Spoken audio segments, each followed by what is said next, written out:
என்ன இருந்தாலும் திட்டம் போட்டு செயல்படுத்தப்படுகிற ஒரு திட்டமாக சூழலை உருவாக்குவதற்காக முடிவெடுப்பது என்று வரும்போது காட்சி பல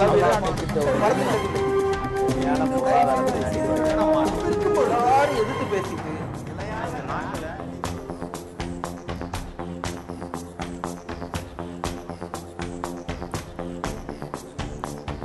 வணக்கம்.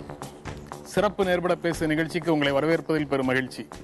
இந்த நிகழ்ச்சியில் பங்கேற்பதற்காக அனைத்து இந்திய அண்ணா திராவிட முன்னேற்ற கழகத்தின் ஆவடி குமார் அவர்களும், பாரதிய ஜனதா கட்சியின் KT ராகவன் அவர்களும், காங்கிரஸ் கட்சியின் திரு கோபண்ணா அவர்களும், திராவிட முன்னேற்ற கழகத்தின் நாடாளுமன்ற உறுப்பினர் KP ராமலிங்கம் அவர்களும் நமது அரங்கத்திற்கு வந்திருக்கிறார்கள்.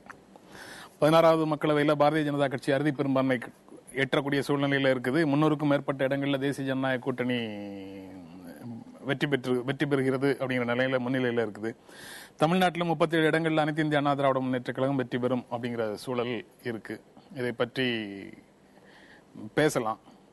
இந்த கட்சிகளுடைய பிரதிநிதிகளாக இந்த அரங்குக்கு வந்திருக்கக்கூடிய KT ராகவனுக்கும் ஆவடி குமாருக்கும் முதல்ல நேர்பட பேசு வாழ்த்துக்களை தெரிவித்துக் கொள்கிறது.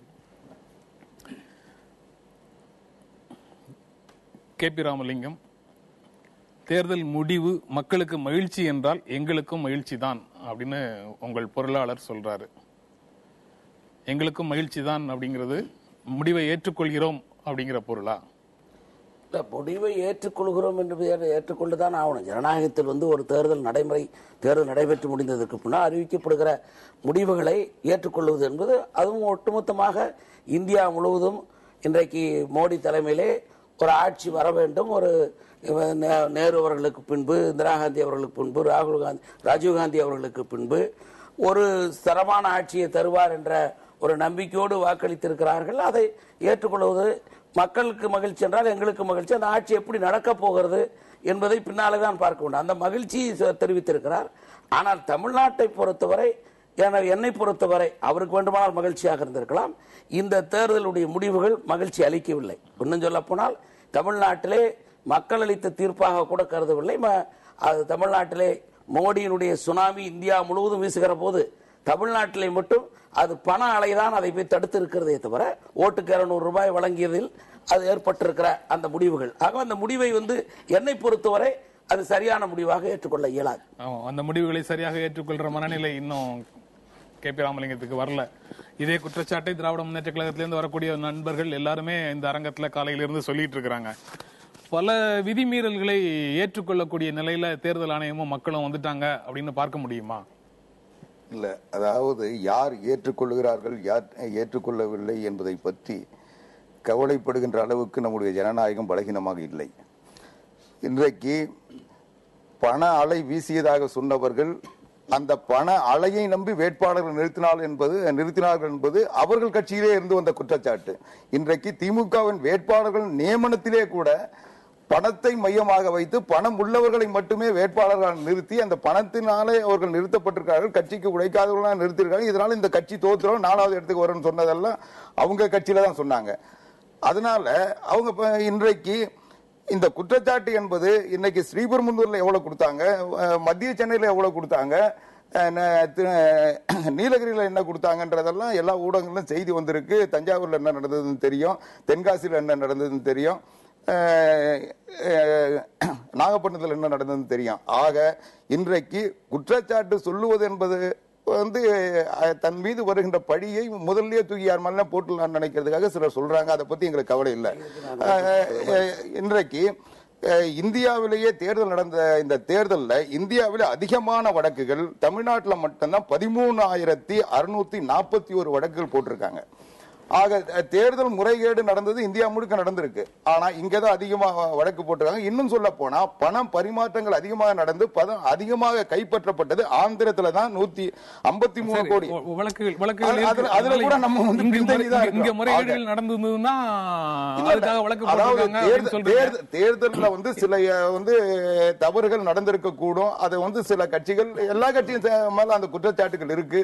அதனால தேர்தல் எல்லா மாநிலங்களிலும் என்ன நடந்ததோ அதுதான் இங்க நடந்தது. இன்னும் சொல்ல போனா மற்ற மாநிலங்களை விட இங்க அமைதியாகவும் தேர்தல் கமிஷன் மேல எங்களுக்கும் சில குற்றச்சாட்டுகள் இருக்கு, எங்களுக்கும் சில பாதிப்புகள் இருக்கு. இருந்தாலும் ஒரு அமைதியான தேர்தல் நடந்தது. ராகவன்ட்டையும் கோபநாட்டையும் பேசிட்டு திமுக அண்ணா திமுக ஏரியாவுக்குள்ள ஃபுல்லா வந்துடுறோம். ராகவன், நீங்க எப்படி பாக்குறீங்க? இல்ல, இன்னைக்கு உண்மையிலேயே இந்த பணம் விஷயத்தை பொறுத்த வரைக்கும் எங்களுக்கும் கூட தேர்தல் கமிஷன் காலையில கூட நான் இந்த நிகழ்ச்சியில பங்கு கொள்ளும்போது சொல்லியிருக்கிறேன். அதே நேரத்தில் பாரதிய ஜனதா கட்சி தமிழகத்திலே திராவிட முன்னேற்ற கழகத்திற்கும் அதிமுகவுக்கும் ஈக்குவலா நாங்க ஆர்கனைசேஷனல் ஸ்ட்ரென்த்ல இருக்கும் நாங்க சொல்லல. குஜராத்துக்கு ஈக்குவலா இங்கேயும் கூட இருக்குன்னு சொல்லல. அதற்காகத்தான் ஒரு வலுவான கூட்டணியை உருவாக்க வேண்டும் என்ற முயற்சியில ஈடுபட்டோம், கூட்டணியை உருவாக்கினோம். மத்திய அரசு பாரதிய ஜனதா கட்சி தனிப்பெரும்பான்மையான கட்சி வந்ததுல சந்தோஷம். ஆனா அதே நேரத்தில் தமிழகத்தில் நாங்கள் எதிர்பார்த்த எண்ணிக்கையில நாங்கள் வெற்றி பெறவில்லை என்பது வருத்தம் இருக்கிறது.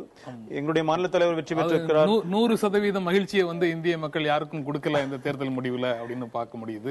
மீதி மாநிலங்கள் கொடுத்திருக்காங்க, எங்களுக்கு கொடுத்திருந்தா சந்தோஷப்பட்டிருப்போம். கொஞ்சம் மிக முக்கியமான தலைவர் அருண்ஜேட்லிய நீங்க இழந்துட்டீங்க, அதுவும் ஒரு பிரச்சனை இருக்கு. திரு கோபண்ணா, தமிழகத்தில் உண்டான தேர்தல் முடிவுகளை நீங்க எப்படி பாக்குறீங்க? இல்லை, பொதுவாக தேசிய அளவில் பாரதிய ஜனதா கட்சியினுடைய பிரதமர் வேட்பாளராக நரேந்திர மோடி முன்னிலைப்படுத்தப்பட்டதிலிருந்து நாங்கள் இதனால் ஏற்படுகிற, இந்த நாட்டுக்கு ஏற்படுகிற மிகப்பெரிய ஒரு எதிர்காலத்திலே ஒரு அச்சுறுத்தலாக, ஒரு பேரழிவாக இந்த வேட்பாளர் இருப்பார் என்கிற நம்பிக்கையிலே நாங்கள் கடுமையாக எதிர்த்தோம், கடுமையாக பிரச்சாரம் செய்தோம்.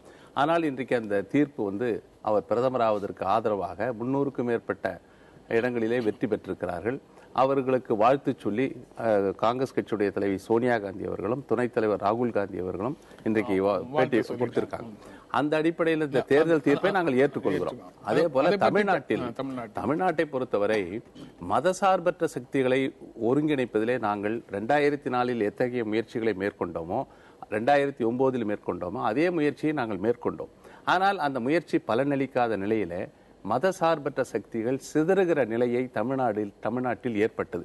ஆகையினால என்ன, 4 முனை போட்டி ஏற்பட்டு 4 முனை போட்டியில காங்கிரஸ் கட்சி தனித்து போட்டியிட வேண்டிய நிலை ஏற்பட்டது. கடைசி நேரத்தில் தான் அப்படி ஒரு முடிவெடுத்தோம். இப்ப இன்றைக்கு காங்கிரஸ் கட்சி மிகப்பெரிய பாதிப்புக்கு உள்ளாக்கப்பட்டது. தயார் நிலையில் இருந்தது. அந்த தேர்தலை நாங்கள் சந்தித்தோம். நாங்கள் வெற்றி தோல்வியை சமமாக நினைக்கிறேன். என்ன காரணம்னா, இதே இதுல 1991 அதிமுகவும் காங்கிரஸ் கூட்டணியில 28 இடங்களில் நாங்கள் வெற்றி பெற்றிருக்கிறோம். வெற்றியும் பெற்றிருக்கிறோம், தோல்வியும் பெற்றிருக்கிறோம். இரண்டையும் நாங்கள் சமமாக பாவிப்போம். நீங்க ராமலிங்கம், 5 தொகுதிகளில் திமுக வெல்லும் அப்படின்னு நான் சொன்னதுக்காக மன்னிப்பு கேட்டுக்கிறேன் அப்படின்னு சொல்லி முக அழகிரி இன்றைக்கு சொல்லி இருக்கிறாரு. அதாவது அவருடைய பிடிஷன் படி 5 ஜெயிக்கும் அப்படின்னு சொன்னதை கூட அவர் திரும்ப வாபஸ் வாங்கிக்கிறாரு. அவர் சொன்னதுக்காக மன்னிப்பு கேட்டுக்கிறாரு. இந்த மாதிரி இன்றைக்கே பிளேம் கேம் ஆரம்பிக்கிறது, பரஸ்பரம் குற்றச்சாட்டு ஆரம்பிக்கிற மாதிரியான ஒரு கேமை அவர் தொடங்கியதை நீங்க எப்படி பாக்குறீங்க? இல்ல, நான் பார்க்கல. நான் அவர் இப்படி சொன்னது நான் கேட்கல, பார்க்கல. நீங்க அப்படி சொல்றீங்க. அது அதனால நீங்க சொல்றத வச்சு நான் அதுக்கு ஒரு கமெண்ட் அடிக்க இப்ப தயாரா இல்லை. ஏன்னா அவர் என்ன சொன்னாரு, எந்த வகையில யார் என்ன கேட்டாங்க, எதை நான் பார்க்கல. இன்னொன்னு என்னன்னா, அவர் நேர்ல உங்ககிட்ட சொன்னாதான் நீங்க ஏத்துக்குவீங்க. அப்படியும் இருக்கலாம். ஆமா, ஏன்னா அப்படி கூட இருக்கலாம். நீங்க அது இப்ப இதை பொறுத்த வரைக்கும் நான் கேட்கல. அதனால ரெண்டாவது இன்னொன்னு, இப்ப மாவோயிஸ்டுகளுடைய பிடியில் இருக்கக்கூடிய மாநிலங்கள்ல கூட தேர்தல் நேரத்தில் 2 நாளைக்கு முன்னாடி 3 நாளைக்கு முன்னாடி 144 போடல.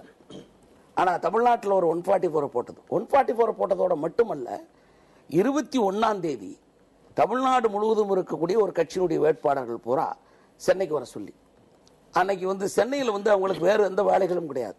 அதாவது தேர்தல் பிரச்சாரம் முடிகிறதுக்கு ஒரு நாளைக்கு முன்பு அவங்க எல்லாம் சென்னைக்கு வர சொல்லி பிளாட்பாரத்தில் நிறுத்தி வணக்கம் போட சொல்லி, அப்புறம் திருப்பி அந்த போட்டோ எடுத்துக்கிட்டு வெளியே அனுப்பிவிட்டு, அன்னைக்கு என்ன நடந்ததுன்னா, அந்த வேட்பாளர்கள் பூரா அங்கே கொண்டு ஒரு அலப்பி கிரியேட் பண்ணி அன்னைக்கு தான் தமிழ்நாடு முழுவதும் பணம் கொடுத்தாங்க. இது நிதர்சனமா நடைபெற்ற ஒரு நிகழ்ச்சி. இதுதான் நான் அதை தான் முதல் குற்றச்சாட்டா அதை வச்சேன். இது தேர்தல் களத்துல பல விதிமீறல்கள் கிட்டத்தட்ட தேர்தல் ஆணையமும் கண்டுகொள்ளாம அல்லது மக்களும் ஏற்றுக்கொள்ள ஒரு சூழல்ல நடந்துட்டு இருக்கு. வேட்பாளர்கள் கொடுக்கக்கூடிய செலவு கணக்கு இருக்குல்ல, அதை யாரும் நம்புறது இல்ல.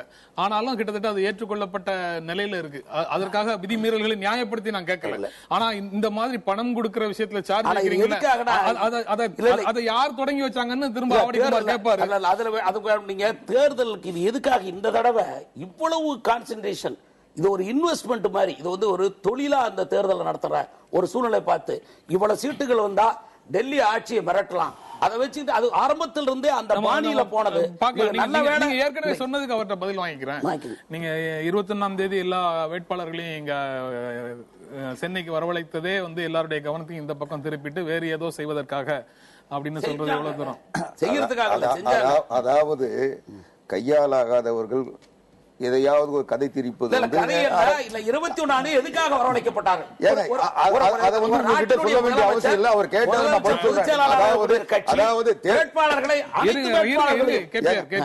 அதாவது ஒரு கட்சி ஒரு ஒற்றுமையா ஒரு தேர்தலை சந்திக்க வக்கில்லாத கட்சி இன்னைக்கு தேர்தல் தோல்விக்கு பிறகு இன்னைக்கு பல காரணங்கள் சொல்றாங்க. இன்னைக்கு அந்த கட்சியினுடைய கட்சி விட்டு ஒரு ஹோம் செக்ரட்டரியா இருந்தவர் நாடாளுமன்றத்தில் 2 முறை உறுப்பினரா இருந்தவர், அதை பத்தி நீங்க பேசாதீங்க.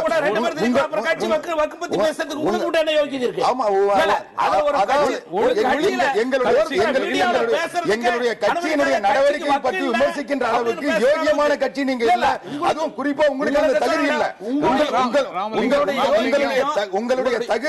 உங்களுடைய தகுதி அடுத்தவருக்கு அடியாளாக இருந்து அந்த கட்சியில பிளவு உண்டாக்கி அந்த கட்சியில இருக்கின்ற ஒரு குழப்பம் ஏற்படுத்தி அந்த கட்சியினுடைய தலைமைக்கு நீங்க மாசு கற்பிப்பது உங்க தொழில். அரசியல் எதையோ சொல்லி ஒரு கட்சியில பதவி பெறுகிற நோக்கத்தோட பணியாற்றுகிறார். அவர் பேசுறதா நான் ஒரு பதில் சொல்றேன்.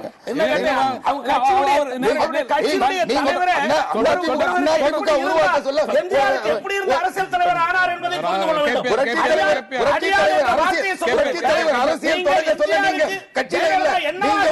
மாணவராக இருந்தீங்க, அதுக்கு பிறகு நீங்க ஒரு சாதாரண தனிப்பட்ட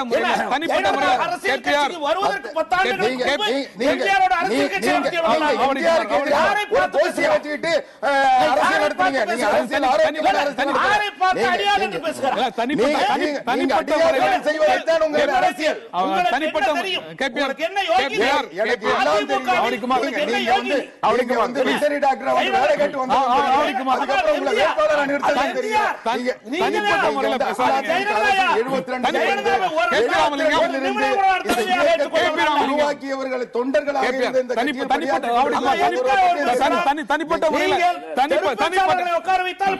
தனிப்பட்ட முறையில பேசியது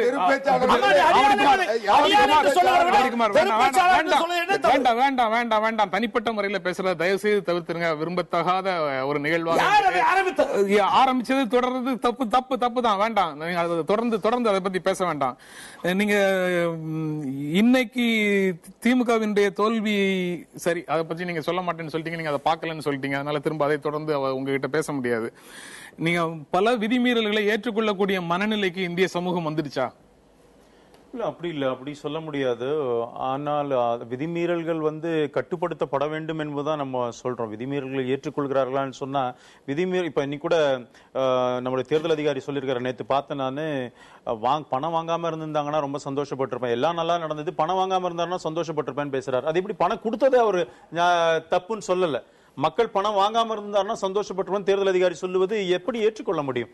அதனால இது மக்களை குறை சொல்லுவதை விட அதிகாரிகள் கொடுக்கப்பட்ட வேலை ஒழுங்கா செஞ்சிருந்தாலே இந்த பிரச்சனை வந்திருக்கிறாது. அதனால இது எல்லாம் சார்ந்தவர் தான். மக்களும் வாங்காம இருந்திருக்கணும், கொடுக்கணும் கொடுக்காம இருந்திருக்கணும், தேர்தல் அதிகாரி ஒழுங்கா தேர்தல் நடத்திருக்கணும். இதனால ஒருவரை மட்டும் குற்றம் சாட்டுவதில் ஒரு நியாயமும் கிடையாது.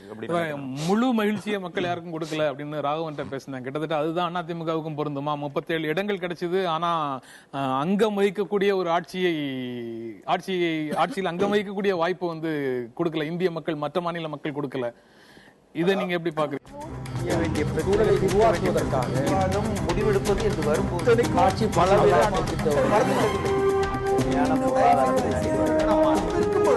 எதிர்த்து பேசிட்டு